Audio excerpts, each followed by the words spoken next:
बहिणींसाठी आनंदाची बातमी आहे. ज्या लाडक्या बहिणींना पती नाही आहे, वडील नाही आहे, अशा लाडक्या बहिणीसुद्धा आता के-वाय-सी करू शकणार आहे. कशा करू शकणार आहे?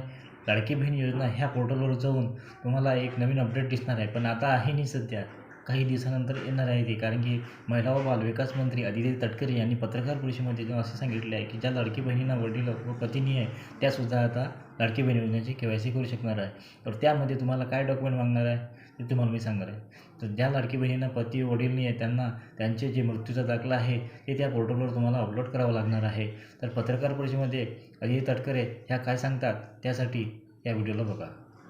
रोज 4 ते 5 लाख महिलांचे ई-के-वाय-सीची प्रक्रिया ही साईटवर पूर्ण होत आहे. साधारणपणे 1 कोटीपेक्षा जास्ती महिला आज बऱ्यापैकी त्यांचं ई-के-वाय-सीची प्रक्रिया झालेली आहे.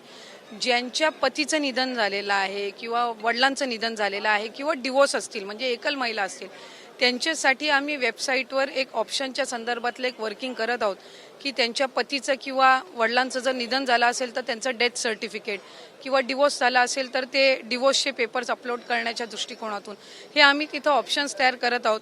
त्यासाठी वेबसाईटमध्ये ज्या काही त्या पेजवर ज्या काही बदल करण्याची गरज आहे त्याची प्रक्रिया ही आम्ही सुरू करत आहोत. त्यामुळे साधारणपणे ज्या सर्व पात्र महिला आहेत त्या लाभापासून वंचित राहता कामा नये या दृष्टिकोनातून आम्ही काम करत आहोत. नाही.